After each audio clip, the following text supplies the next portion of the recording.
Hey guys, Natasha with the Day with Ethel vlog. Do you love finding new authors? Do you love it when a promotional PR company sends you a link, says, hey, you got to sign up for this new release? I'm so glad I did, and I am now in love with Kyra Fox's writing. I have never read her BFF series. Mind you, I've gone back and downloaded all of them because I will be reading them like today.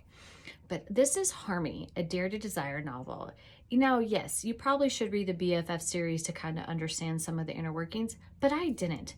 And I went in blind, not knowing what this book was about, knowing nothing about this author, and let's just say I'm hooked. I am so hooked on Lauren and Michael's story that I kind of just can't wait for the next book. And I went back and bought all the BFF stories because the writing was quick and it was fast paced, but there's so much laughter and love and lust that I craved so much more. You know, Michael and Lauren kind of completely made me laugh because even their first time meeting was hilarious. Yes, they kind of knew about each other, but literally Michael comes to his house thinking he was home by himself, crawls into bed, buck-ass naked, finds a woman in his bed. Lo and behold, Lauren is his little sister's best friend.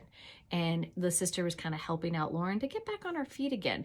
You know, Lauren has kind of had a rough patch and, you know, she dated a guy for quite some time and he ruined her soul into the point where she didn't know what love was like and what love's supposed to be like. And it was kind of interesting because even Michael was like, he had tragedy in his life and he knew what love could be, but he was so afraid of, you know, breaking his past because he thought he was stuck in the past. He thought, you know, he couldn't laugh and he couldn't smile again because he already had his love. He thought he lost his first love and that was it. He was never going to have love again. Lo and behold, that completely changed.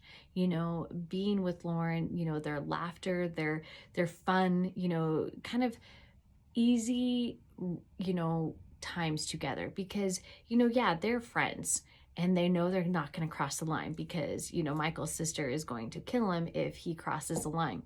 But Lauren needs a place to stay, but she also needs a friend. And it's fun about these two is that their friendship turned into more, but the sexual chemistry between these two, off the charts. You know, even at one time they were out and she even said, she's like, the sizzle, the sparks, the whole air changes when they're together.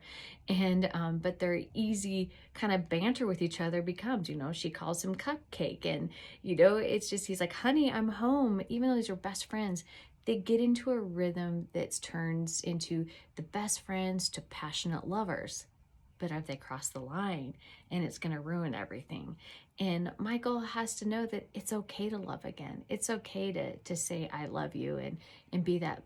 But Lauren has to get over her insecurities because she's been kind of stuck because what her ex did to her, she doesn't know what love is and, you know, how a good relationship sexually and emotionally and mentally is supposed to be. And I kind of enjoyed Lauren just so much because she was so driven. This is what I want to do and this is how I'm going to get it. But Michael is too. He's driven with his desires and, you know, and then once he gets with Lauren, he understands it's okay to smile again. It's okay to be passionate. But is he ready to give those 3 words up? I highlighted so much of this book. It's crazy. It's so crazy. But I highlighted this. He goes, tell me how much you want me. Tell me what you want. And Lauren says it all. I want to matter. And that's all she's ever wanted is a guy to let her know she mattered. Like she was the center of his universe. And, you know, there's a couple other things. He goes, you know, remember what to do if you panic. Look at you and I know exactly where I belong, by your side. And it's just, she just doesn't know, she doesn't know that it's okay to belong to this beautiful man. And he gets to know that it's okay to belong to this beautiful woman. And there's a lot more to this story. And there's a couple secrets that are revealed in it. So guys, go get the book. Go get the BFF series. Kyra Fox, you're amazing. I even emailed your PR person like, what the heck? Why didn't you tell me about her sooner? I love her because it truly is. And, you know, Lauren says it again. He goes, in euphemism, finding the balance between 2 counterparts to create a peaceful internally and externally. These truly did do it. I thought of falling in love again would throw me off balance, but with you, I found an equilibrium. And together we create the most beautiful music. That's this couple. Guys, get it. It's in the links. Beautiful. Talk to you later. Bye-bye.